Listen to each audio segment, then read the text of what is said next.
పరిశుద్ధుడా సర్వాధికారి మీకు స్తోత్రములు నాయన, వందనాలు. ఈ దినాన నేను నిలబడి మాట్లాడుతుండగా మీ ఆత్మ సహాయం నాకు అనుగ్రహింపచేసి, మీ శక్తితో మీ ఆత్మతో మీ మాటలు నాకు అనుగ్రహింపచేసి బలపరచమంట.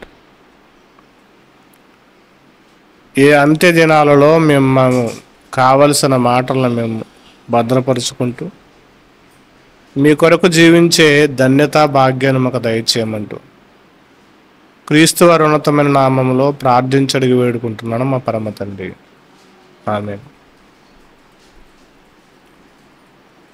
మహాదేవుడు మన రక్షకుడైన యేసుక్రీస్తు వారి పేరట చేరువచ్చిన మీ అందరికీ నా హృదయపూర్వక వందనాలు. అందరికి వందనాలు.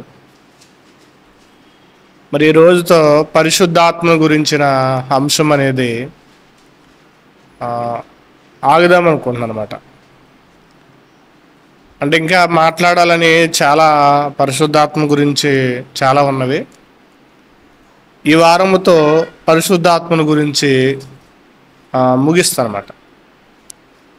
ఇంకెవరైనా ఒకవేళ అందులో ఉన్న డౌట్లు ఏమైనా అడిగితే కనుక తర్వాత చెప్తా. పోయిన వారం చెప్పినట్టుగా పరిశుద్ధాత్మ ఆత్మవశుడై ఉండటం అంటే ఏంటి? ఆత్మవశుడై ఉండటం అంటే ఏంటి? ముందుగా కొరింథీయులకు రాసిన పత్రిక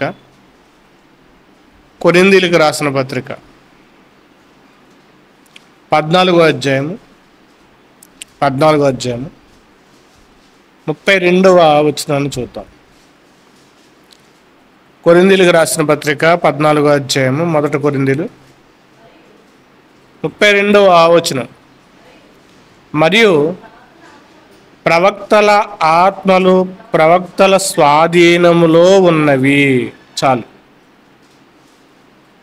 ప్రవక్తల ఆత్మలంట ప్రవక్తల స్వాధీనములో ఉన్నవి. ఎందుకు ఈ మాట చెప్తున్నానంటే, ఇప్పుడున్న పాస్టర్ లాగా, ఇప్పుడున్న సేవకుల్లాగా, ఇప్పుడున్న అపోస్తులని చెప్పుకునేవారిలాగా వారికిలా జీవించేవారు కాదు. బైబిల్లో ఉన్న ప్రవక్తల యొక్క జీవితాలు వేరు, ఇప్పుడున్న ప్రవక్తల జీవితాలు వేరు. ప్రవక్తలని చెప్పుకుంటున్న వారి జీవితాలు వేరు. అప్పటి ప్రవక్తల యొక్క వారి ఉద్దేశం అంతా కూడా, వారి యొక్క ఉద్దేశం అంతా ఏంటంటే కనుక దేవుడు వారికంటూ మరొక ధ్యాస ఏది ఉండేది కదన్నమాట. వారు జీవించే విధానం, వారి కుటుంబాలను పట్టించుకునేవారు కాదు. సరిగ్గా వారి యొక్క భార్యలతో గడిపే జీవితం వారికి లేదు, వారి పిల్లలతో గడిపే జీవితం వారికి లేదు. ప్రవక్తల యొక్క జీవితాలు, దేవుడు ఎక్కడికైనా వెళ్ళమంటే వెళ్ళిపోవడమే. దేవుడు అది చూపించాలి అంటే కనుక ఇర్మియా అలాగే చూపించేవాడు ప్రజలకి.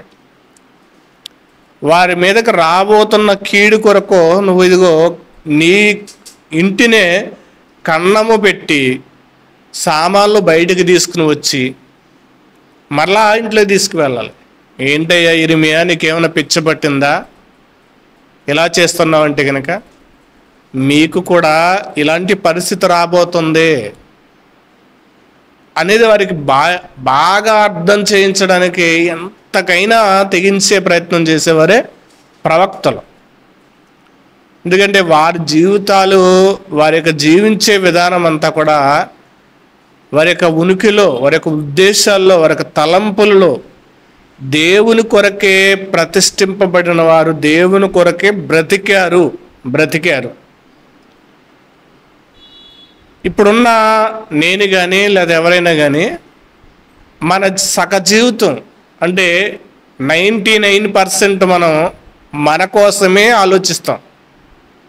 పిల్లలు స్కూల్లో వాళ్ళు ఎక్కడ చేర్చాలి, వాళ్ళ పెళ్ళిళ్ళకి ఏం చేయాలి, వాళ్ళ కోసం ఏమైనా దాయాలి, ఇది మన దినచర్యలు. కానీ ప్రవక్తల యొక్క జీవితాలు ఎలా ఉంటామంటే వారికి వేరే ధ్యాస అనేది ఉండేది కాదు. దేవుడు ఏం చెప్తే చేయడం, దేవుడు ఏం చెప్తే చేయడం, అంతే వారి దినచర్య అంతా. వారి దినచర్య ఉదయం లేచిన కాంచి రాత్రి పండుకునే వరకు కూడా దేవుడు ఏం చెప్తే అది చేయాలి. మనం దేవుడు ఏది చెప్తే అది చెయ్యం, ఆపోజిట్. మనం ఆపోజిట్. అందుకు వారికి దేవుని యొక్క ఆత్మవశుడై వారు బ్రతికారు. ఆత్మవశుడనై, ప్రవక్తల ఆత్మలో వారి యొక్క ఆధీనంలో ఉన్నాయి. వారు చెప్పినట్టుగా నడిపించుకోగలిగారు. మనం ఏం చేస్తామంటే కనుక మన ఆత్మలు మన స్వాధీనంలో ఉండవు. వేరే పనుల నిమిత్తం, వేరే ఆలోచనల నిమిత్తం, వేరే ప్రయత్నాల నిమిత్తం వెళ్తాయి. వారి ఊహలు కూడా దేవునితో నిండి ఉన్నవి. వారి ఊహలు కూడా, మన ఊహలు అయితే చెడు తలంపులు, చెడు ఊహలు.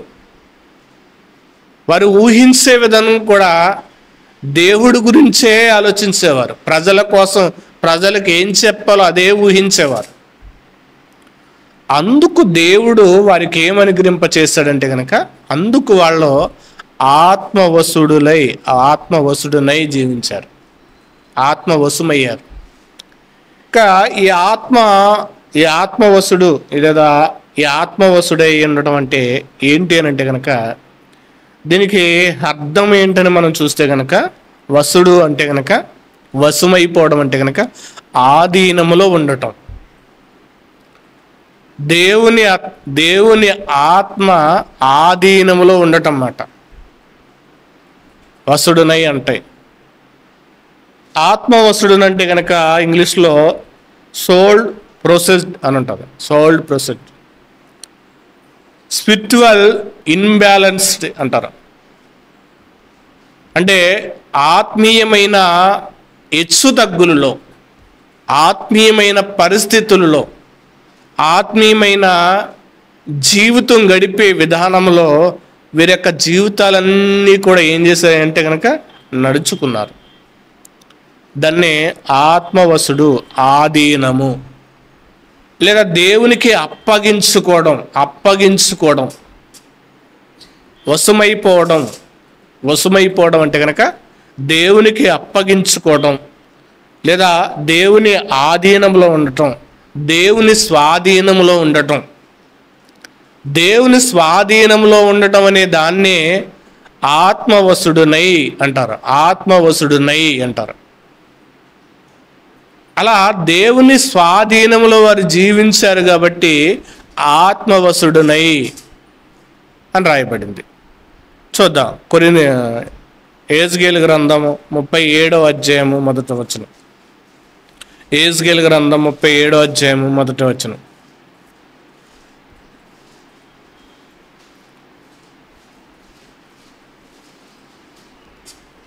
యెహెజ్కేలు గ్రంథం 37వ అధ్యాయం 1వ వచనం.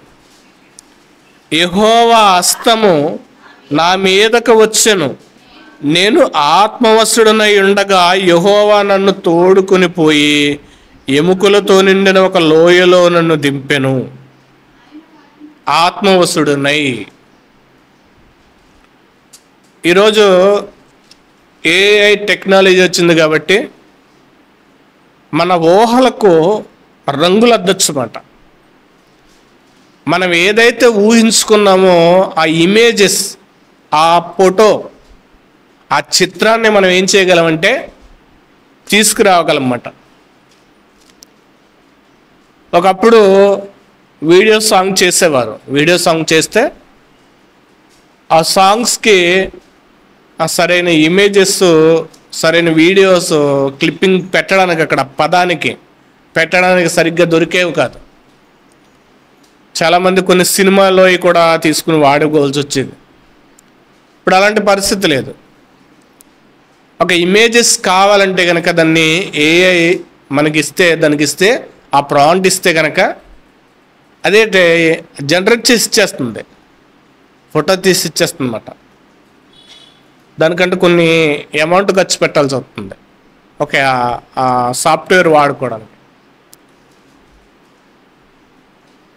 ఇక్కడ ఆత్మవశుడనై ఉండగా ఆయన ఏం చేస్తున్నాడంటే కనుక తోడుకుని పోతున్నాడు. దేవుని యొక్క ఆధీనంలోనికి వచ్చిన ఒక ఏజ్కేల్ గారికి దేవుడు ఒక దర్శనాన్ని ఏం చేస్తున్నాడంటే కనుక చూపిస్తున్నాడు. వాళ్ళ ఆధీనంలో ఉండగానే ఇప్పుడు ఇది జరుగుతుందా, ఇప్పుడు పాసిబుల్ అవుతుందంటే కనుక ఇప్పుడు అవసరత లేదు. ఇప్పుడంత అవసరత లేదు. అన్ని టెక్నాలజీ వచ్చినాయి, అన్ని భాషలు వచ్చినవి. ఏం చేయాలన్నా కానీ, ఎలా చేయాలన్నా కానీ ప్రతి పరిస్థితి కూడా మనకు అనుకూలంగా మారిపోయినవి. అప్పుడు అంత టెక్నాలజీ లేదు. ఏదైనా చెప్పాలన్నా చేయాలన్నా దేవుడు ఉదాహరణలు తీసుకుని ఎగ్జాంపుల్ దేవుడు ప్రజలకు బోధించాలంటే కనుక ఎగ్జాంపుల్ చూపించేవాడు. ప్రకటన గ్రంథంలో ఉన్న రూపాలు కానీ, ఆ మత్స్యాలు కానీ, ఒక ఆకారాలు కానీ, అవన్నీ దేవుడు వాళ్ళకి ఎగ్జాంపుల్ చెప్పడానికి ఒక ఛాయాచిత్రాలుగా దేవుడు ఏం చేసేవాడు అంటే కనుక దర్శన రూపుగా వాళ్ళకి చూపించేవాడు. దాని యొక్క విషయమంతా కూడా ప్రవక్తలకు తెలియాలని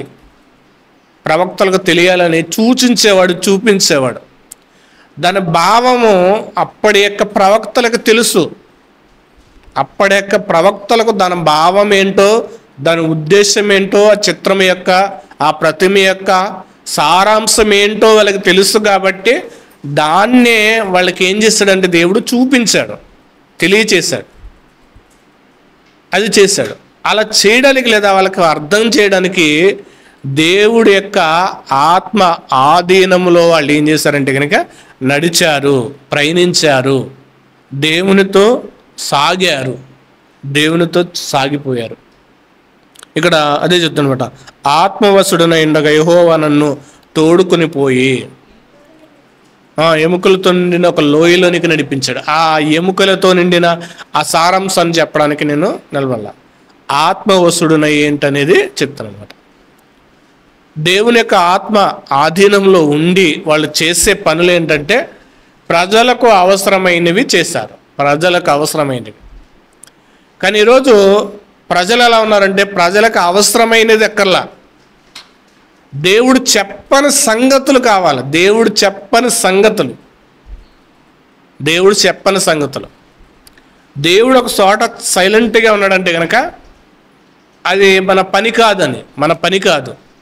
దేవుడు మాట్లాడాడంటే మనం అక్కడ స్పందించాలి, మనం అక్కడ ఆలోచించాలి, అక్కడ ఆగి వినాలి. దేవుడు వద్దు లేదా దేవుడు దాని గురించి ప్రస్తావన తీసుకురాలేదంటే కనుక ఆగిపోవాలి. కానీ ఇప్పుడు ప్రజలు ఎలా ఉన్నారంటే, ఇప్పుడు అక్కడ క్రైస్తవ బోధకులు ఎలా ఉన్నారంటే కనుక లేని దాన్ని ఎక్కడో చిన్న ఆ తెలియని యొక్క అర్థంతో ఉన్న దాన్ని భూతద్దం పెట్టి చూపించి దీనికి అర్థం ఏంటో తెలుసని మర్మాలు చెప్పేవాళ్ళు ఎక్కువైపోయారు. మర్మాలు చెప్పేవాళ్ళు ఎక్కువైపోయారు. ఇప్పుడు యెరూషలేం దేవాలయం గురించి పడ్డారు. యెరూషలేం దేవాలయం గురించి 3వ మందిరము కట్టేస్తారు, దేవుడు వచ్చేస్తాడు. దేవుడు రావడం అనేది తథ్యం, అది ఎవ్వరూ ఆపలేరు. ఎప్పుడు వస్తాడనేది ఎవరికి తెలియదు. ఆయన రాక కొరకు ఒకడు భయముతో వణుకుతో ఎదురు చూడండి అన్నాడు పేతురు గారు. ఎదురు చూడాలి భయముతో. కానీ ఇప్పుడు ఏం చేస్తున్నారంటే కనుక ఈ ఎర్రపేయ దొరికిందంట, దానికి ట్రైల్ వేశారంట. మొన్న ఇదే న్యూస్ అంతా కూడా ఆ ఎర్రపేయని ఎలా కాల్చాలో ఏం చేయాలనేది ట్రైల్ వేశారంట. ఇశ్రాయేలీలు ట్రైల్ వేశారన్నమాట. అంటే త్వరలో అసలైన పేయ ఉంది, దాన్ని కాల్చేస్తారు. దాన్ని కాల్స్తే 3వ మందిరం కట్టేస్తారు. 3వ మందిరం అనేది ఒక మసీదు పక్కన, మసీదు కింద దాని యొక్క పునాది రాయి అనేది ఉంది. దాన్ని వెతుకుతున్నారు, అది కూడా దొరికేసిందని. ఇలాంటివి చెప్తే ప్రజలకు ఎలా ఉంటుందంటే చెవులు నిక్కబడిసి అంటారు. కానీ దేవుని కొరకు బ్రతకాలి, దేవుడు చేయమన్నవి ఉన్నవంటే కనుక ఇవి పెడచెవుని పెట్టడం అనేది మనుషులకు అలవాటు. దేవుని ఆత్మతో రాయబడినవే లేఖనాలన్నీ కూడా. దేవునికి నేను ఒక పోస్ట్ రాశాను. దేవునికి దావీదు ఉద్దేశం నచ్చింది ఎప్పుడు? మందిరం లేనప్పుడు దేవుని ఉద్దేశం, దావీదు ఉద్దేశం దేవునికి నచ్చింది. ఇప్పుడు దేవుని ఉద్దేశం ఏంటి? ఆయన మనలో సంచరించాలన్నది. ఆయన ఉద్దేశం. ఈ ఉద్దేశాన్ని పక్కన పడేశారు. దేవుడు చెప్పిన ఉద్దేశాన్ని పక్కన పడేశారు. దావీదు ఉద్దేశం అప్పటికి డేరాలో ఉంది మందసం, ఒక స్థలం అంటూ లేదు. కాబట్టి మందిరముగా ఒక స్థలాన్ని పెట్టి మందసం ఎండకి వానకి తడిసిపోయి పోతుంది. కాబట్టి ఆ మందసము జాగ్రత్త పరచడానికి దావీదు ఆలోచించాడు. ఆ ఉద్దేశాన్ని దేవునికి చెప్పగానే దేవుడు ఒప్పుకున్నాడు. సరే, నీ ఉద్దేశం నాకు నచ్చింది, సరే కట్టు అన్నాడు. తర్వాత దేవుని ఉద్దేశం ఏమన్నాడో, నేను వారిలో సంచరించాలి, వారిలో నివసించాలి. కట్టాలన్న ఉద్దేశం, ఒకవేళ మూడో మందిరం కడతారన్న ఉద్దేశం ఉంటే అపోస్తులే దాన్ని బలపరిచేవారు. అపోస్తులే బలపరచాలి, దాన్ని క్రొత్త నిబంధనలో బలపరిస్తే ఒకవేళ కట్టేస్తారు. ఒకవేళ మూడో మందిరం కట్టినా కూడా యేసుక్రీస్తు వారు రారు. యెరూషలేములో మూడో మందిరం ఒకవేళ కట్టేసినా గాన యేసుక్రీస్తు వారు రారు. మనుషులు అనుకోని గడియలోనే ఆయన వస్తాడు.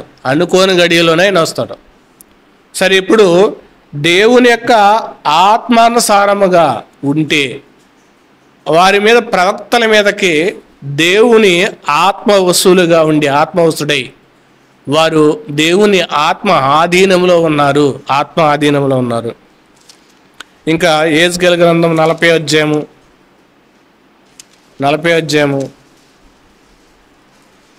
2వ వచనం కూడా చూద్దాం సార్.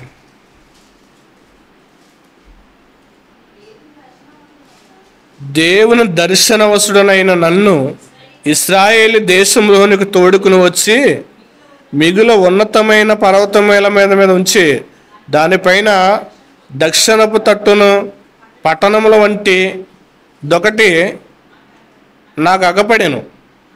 ఇక్కడ కూడా దర్శనం అనేది ఒకటి చూపిస్తున్నాడు. దేవుని దర్శనవశుడునై నన్ను ఇశ్రాయేలు దేశమునికి తోడుకుని పోయాడు అంటే అలా తీసుకుని ఇలా ఏం పెట్టలేదు, ఆయన నడిపించి అక్కడికి వెళ్ళాలన్నాడు. అక్కడ ఎంత దూరం ఉందో అంత దూరము కూడా నడిచే వెళ్ళాడు ప్రవక్త ఇర్మియా గారు. ఎంత దూరం వెళ్ళాలో అంత దూరం నడిచే వెళ్ళారు, నడక ప్రయాణమే. అప్పుడులాగా ఏరోప్లేన్ లేవు, అప్పుడులాగా ఏంటయ్యి వాయు చకటములు ఏమీ కూడా లేవు. గాల్లో తీసుకుని వెళ్ళిపోయే మేఘాలు వచ్చి తీసుకుపోయి ఏమీ లేవు. ఆత్మవశుడనంటే కనుక దేవుని ఆధీనములో ఆత్మ ఏది చెబితే అది చేసే ప్రయత్నం చేశారు. ప్రయత్నం కాదు, క్షమించండి, చేశారు. దేవుడు ఏది చెప్తే ఆత్మ ద్వారా, అంటే ఆత్మతో వాళ్ళు ఏం చేస్తారంటే పెన వేసుకున్నారు, చెప్పాలంటే ముడివేసుకున్నారు. ఆత్మ ఏది మాట్లాడుతుంది, ఏం చెప్తుంది, అది చేయడానికే వాళ్ళు ఏం చేస్తారంటే ప్రవక్తలో నిర్ణయింపబడ్డారు. దాన్ని ఆత్మవశుడనై అంటారు. తర్వాత ప్రకటన గ్రంథం మొదటి అధ్యాయము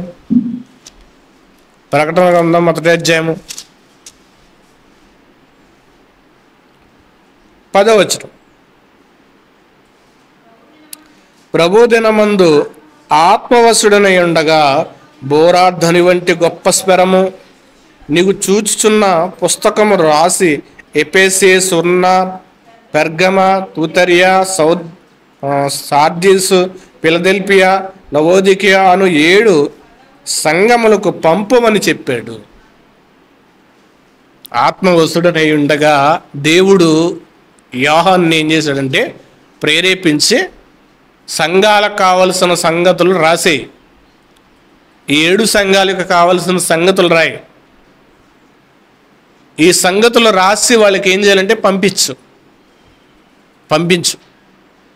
పంపిస్తే వాళ్ళు ఏం చేయాలంటే అవి చదువుకోవాలి, నేర్చుకోవాలి, వాళ్ళకి వినాలి, వాళ్ళు అర్థం చేసుకున్నట్టు ప్రకారంగా జీవించాలి. ప్రవక్తలకు ఆత్మ ఎందుకు వచ్చిందంటే కనుక ప్రజల యొక్క ప్రయోజనము కొరకే.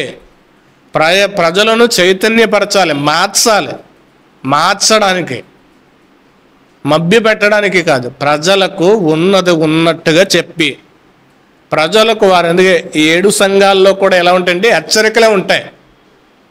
నీ సహనాన్ని నేను ఎరుగుదును, నీ మీద తప్పు మోపాల్సి వచ్చింది, నువ్వు గుడ్డివాడై ఉన్నావు, నువ్వు దిగంబరం అయి ఉన్నావు, నిన్ను ఉమ్ము వేయాల్సి వచ్చింది. ఇలా ప్రతీది కూడా అంటే ప్రజలకు ప్రయోజనాన్ని చేకూర్చడానికి మాత్రమే ప్రవక్తలు, అటు అపోస్తుడైన యోహాను గారికి కూడా దేవుని యొక్క ఆత్మ స్వాధీనములో ఉండి, ఆత్మవసుడునంటే స్వాధీనములో ఉండి రాసిన మాటలు, ఆత్మ ఆధీనములో ఉండి.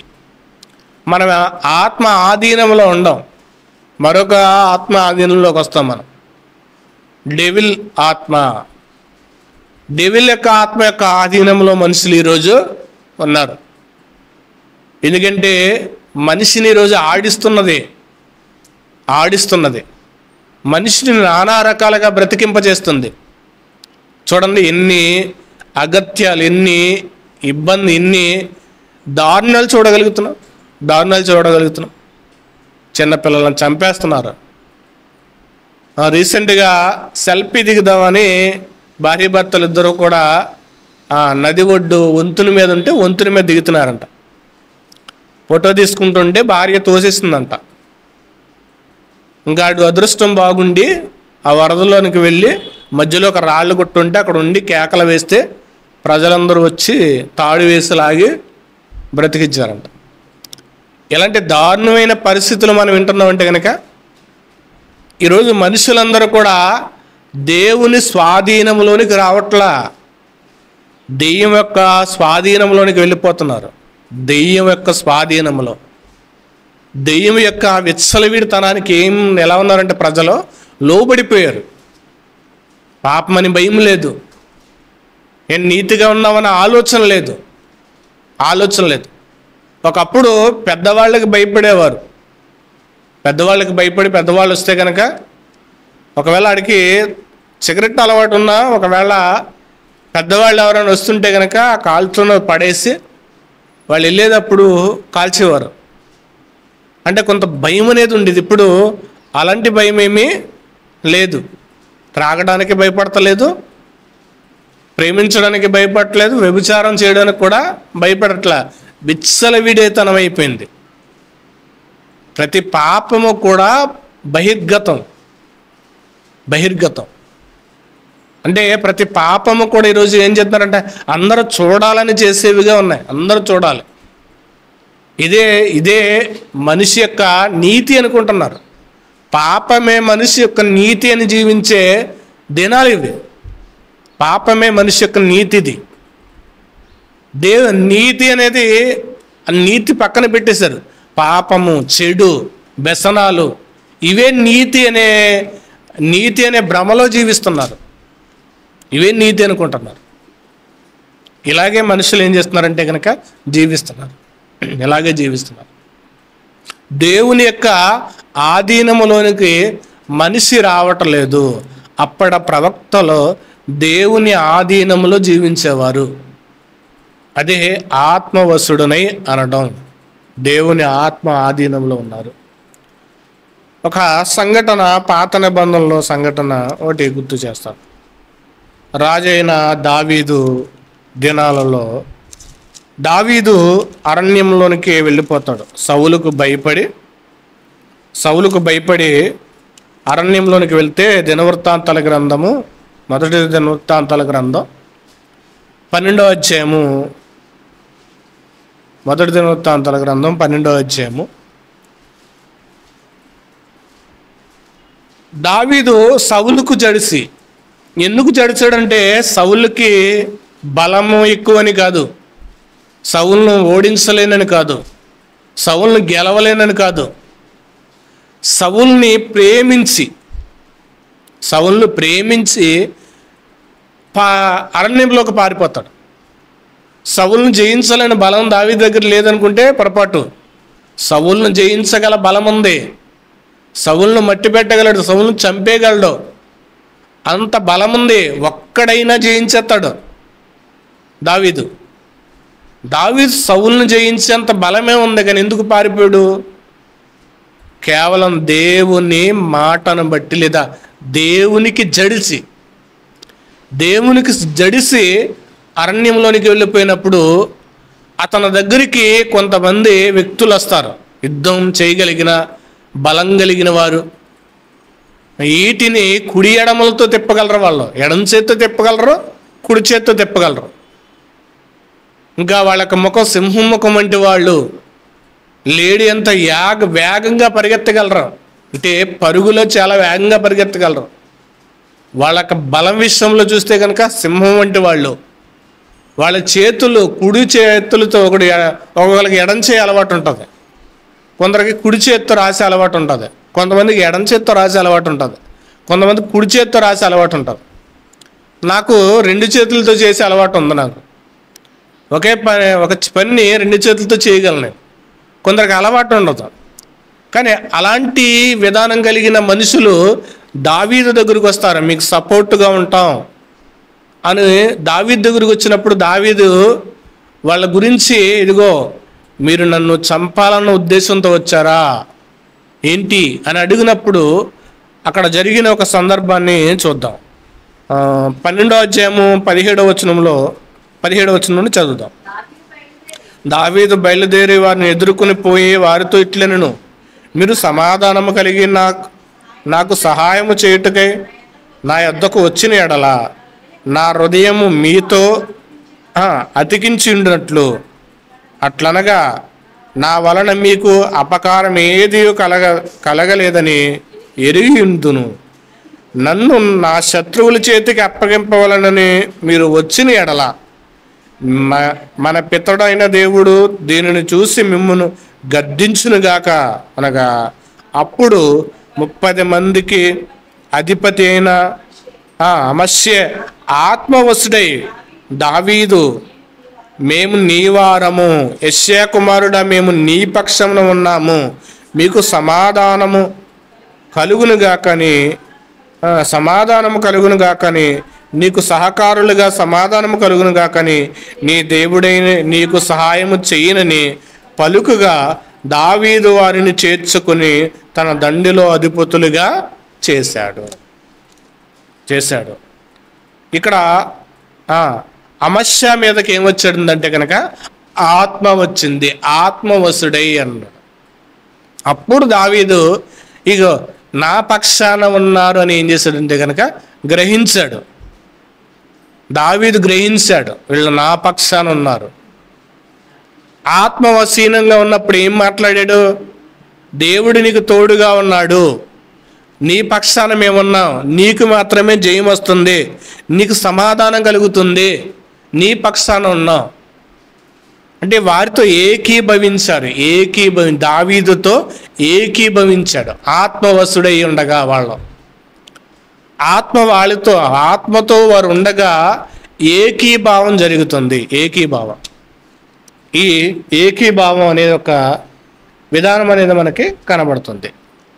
ఇంకా ప్రకటన గ్రంథములో జరిగిన అపోస్తుడైన యోహానుకు జరిగిన ఆ ప్రత్యక్షత అంతా కూడా ఇంకెవ్వరికి కూడా జరగల. ఆయన చూసిన పరలోక దర్శనాలు కానీ ప్రత్యక్షత కానీ చదివి ముగించేస్తా.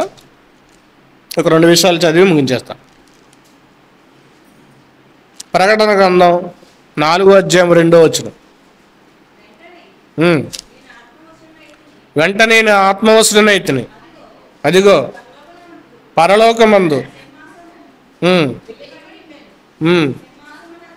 పరలోకమందు ఒక సింహాసనం వేయబడిను, సింహాసనమందు ఒకరు ఆసీనుడై ఉండెను చూసి తిని అంటున్నారు.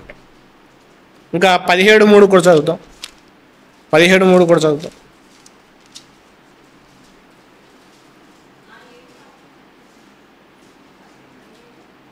17వ అధ్యాయము 3వ వచనంలో, అప్పుడు అతడు ఆత్మవశుడనై నన్ను అరణ్యమునకు కొనుపోబడిగా దేవదోష నామముతో నిండుకున్న 7 తలలో 10 కొమ్ములు ఎర్రని మృగం మీద కూర్చుండి యొక్క స్త్రీ చూచి తిని. ఇవన్నీ కూడా ఇలాంటి ప్రత్యక్షత ఆత్మవశుడైనప్పుడు ఇలాంటి ప్రత్యక్షత ఇంకెవ్వరు కూడా చూడలేదు. ఎవరు చూడలేదు. ఎవరైతే దేవుని యొక్క ఆధీనంలో ఉండగలరో వాళ్ళకి మాత్రమే ఈ యొక్క ఆత్మవశుడై ఉండి దేవుడు చూపించేవి, దేవుడు చెప్పమన్నవి, దేవుడు రాబోతున్న ప్రమాదాలు, దేవుని ద్వారా రాబోతున్న ప్రమాదాల గురించి చెప్పమన్నవి, చేయమన్నవి ఇలాంటి ప్రత్యక్షతలో అపోస్తుడైన యోహాను గారు ద్వారా మాత్రమే చూస్తున్నాం. వాళ్ళ దేవుని ప్రవక్తలు వాళ్ళకి స్వాధీనంలో ఉన్నాయి. వాళ్ళ ఆత్మలు వారి యొక్క ఆధీనంలో ఉన్నాయి. వాళ్ళ ఆత్మలు వాళ్ళ ఆధీనంలో ఉన్నాయి. వాళ్ళ దేవునికి ఏం చేశారంటే దేవునికి లోబడ్డారు, దేవుని వశమై ఉన్నారు. దేవుని యొక్క చెప్పిన ప్రతి మాటకు వాళ్ళు ఏం చేశారంటే కనుక శిరసా వహించారు. ఇప్పుడు మనుషులు కూడా దేనికి పెడితే దానికి ఆధీనంలో ఉన్నారు. కొందరు టీవీకి ఆధీనంగా ఉంటే, అందరూ కూడా ఇంక్లూడింగ్ నన్ను కూడా కలుపుకుంటే కనుక ఫోన్కి ఈరోజు ఆధీనమైన వాళ్ళు. దేవుని ఆత్మకు ఆధీనముగా ఉండాలి, ఆత్మవశులుగా ఉండాలి. కానీ ఈరోజు మనిషి దేనికో దానికి ఏమైపోతున్నాడంటే లోబడిపోతున్నాడు. దేనికో దానికి లోబడి జీవిస్తున్నాడు. దేనికో దానికి మనిషి ఏం చేస్తున్నాడంటే కనుక ఎడిక్ట్ అయిపోతున్నాడు. ఒకడు మందుకి ఎడిక్ట్ అయిపోతున్నాడు, ఒకడు సిగరెట్కి ఎడిక్ట్ అయిపోతున్నాడు. ఇలా మనిషి ప్రతి పాపానికి కూడా ఎడిక్ట్ అయిపోయి ఆత్మకు దూరంగా బ్రతుకుతున్నారు. అందుకే గలతీలకు రాసిన పత్రిక 5వ అధ్యాయము 16వ వచనంలో ఒక మాట రాయబడింది చూడండి. గలతీలకు రాసిన పత్రిక 5వ అధ్యాయం 16వ వచనం, నేను చెప్పినదేమనగా ఆత్మానుసారముగా నడుచుకొనుడి, అప్పుడు మీరు శరీరేచ్ఛలను నెరవేర్చరు అన్నట్టు. ఈ ఆత్మ కావాలి మనకి. మీరు ఆత్మానుసారంగా నడుచుకోండి.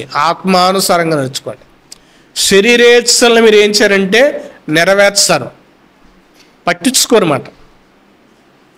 ప్రవక్తల ఆత్మల ఆధీనములో ఉన్నాయి.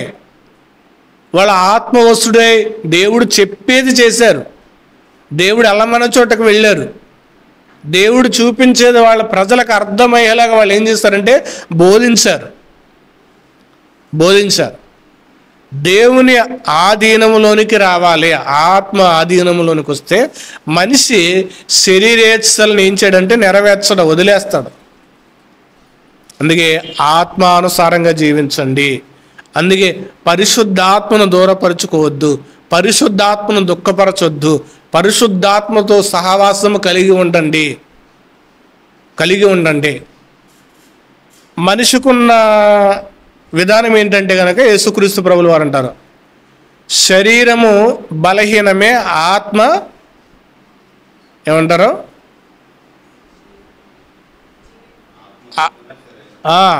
ఆత్మ సిద్ధంగా ఉంది, శరీరం బలహీనంగా ఉంది.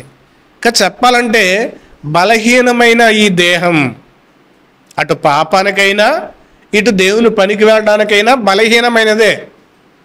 కానీ లోనున్న ఆత్మ ఎప్పుడు కూడా ఏం చేస్తుంది, మనకిచ్చిన ఆత్మ, మనకున్న ఆత్మ, ఈ దేహాన్ని నడిపించే ఆత్మ ఉంది కదా, పరిశుద్ధాత్మ కాదు. దేహాన్ని నడిపించే ఆత్మకి ఏముంటుందంటే సిద్ధంగానే ఉంటుంది, ఎప్పుడు మెలకుగానే ఉంటుంది. ఆత్మ అనేది నిద్రపోదు. అందుకే నిద్రపోదు కాబట్టి ఈ కళలు అనేవి మనకి వస్తుంటాయి. ఆత్మ నిద్రపోదు కాబట్టి కళలు అనేవి వస్తుంటాయి. శరీరం మాత్రమే రెస్ట్ తీసుకుంటుంది. ఈ ఆత్మ ఎప్పుడు సిద్ధంగానే ఉంటుంది. ఈ ఆత్మకు పరిశుద్ధాత్ముడు తోడైతే కనుక, పరిశుద్ధాత్ముడు తోడైతే, ఆత్మ ఆధీనంలోనికి మనం వెళితే కనుక, ఇప్పుడు మనం ఏమవుతామంటే కనుక శరీరానికి మనం ఏం చేయమంటే కనుక శరీరం యొక్క ఆలోచనలకు, శారీరక పనికి మనం ఏం చేయమంటే కనుక దానికి సమయాన్ని ఇమ్ము. ఆత్మ ఆధీనంలోకి వెళ్ళిన ప్రవక్తలు ఏం చేశారంటే కనుక, ఆత్మవశుడనే ఏంటే కనుక వాళ్ళ దేవుని ఆధీనంలోనికి వెళ్ళి శరీరం చెప్పేది వినేవారు కాదు.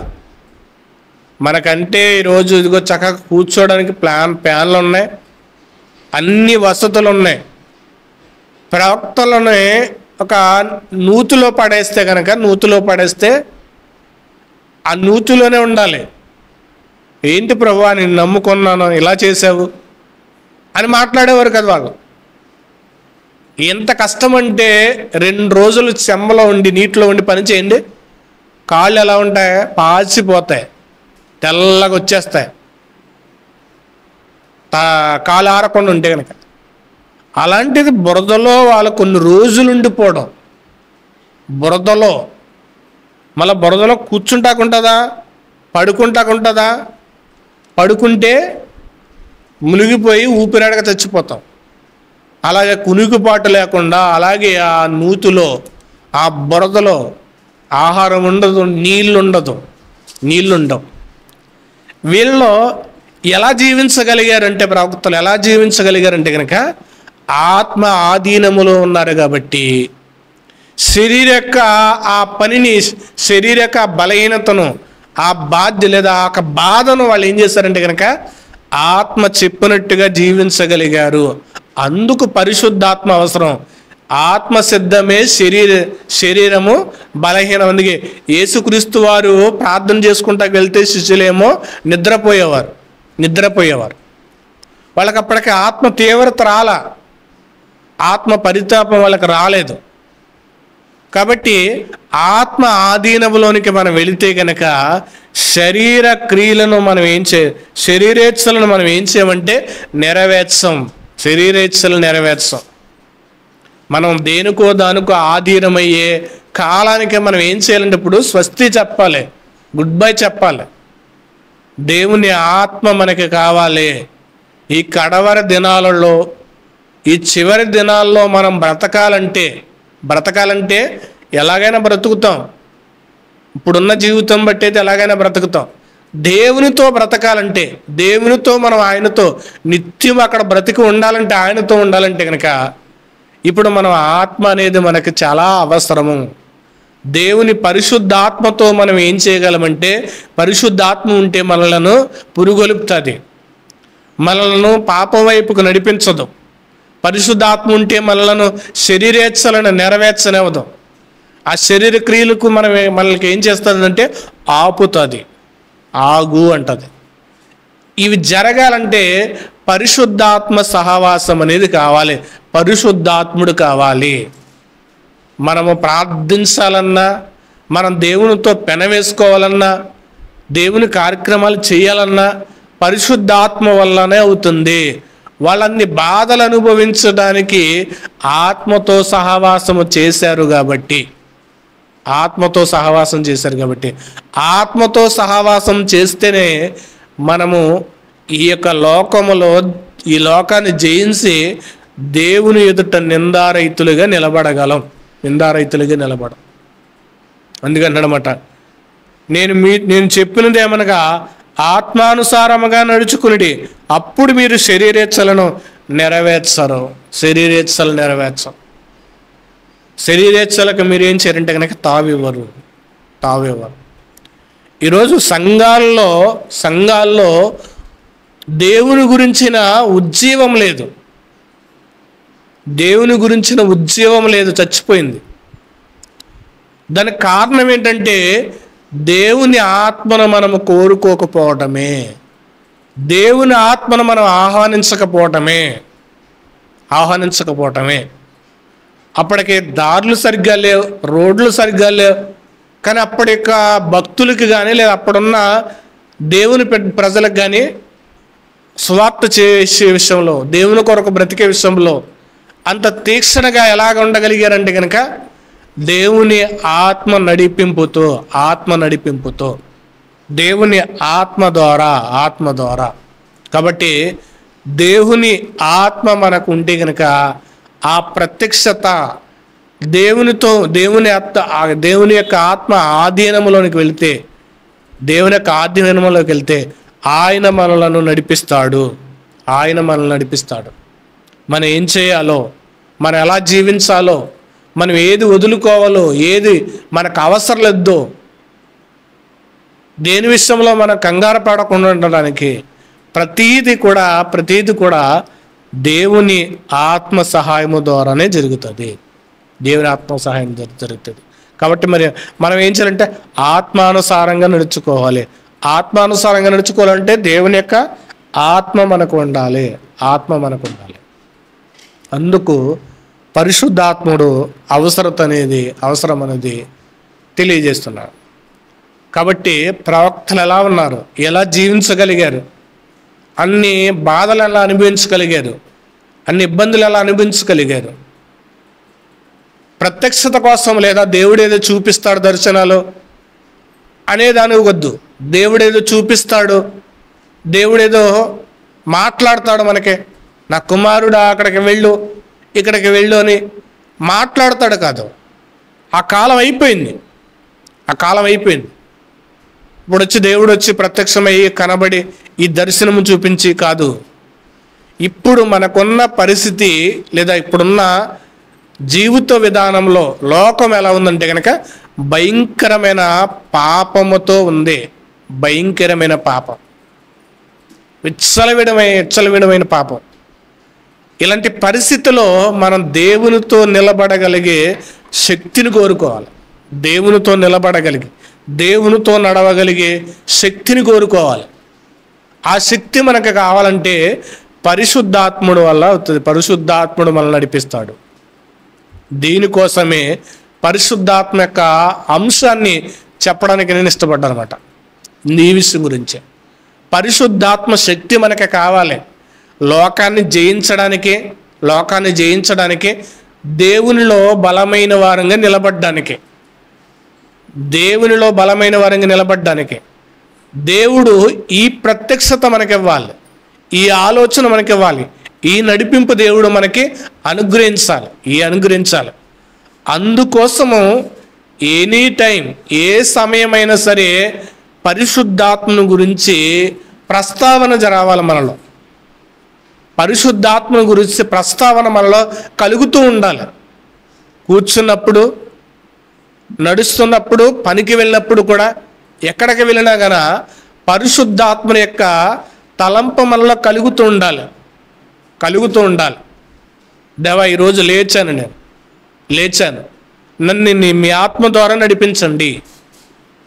నేను చేసే పనుల్లో నేను లోకములో ఏ పాపం వైపుకు నేను మళ్ళీపోకూడదు.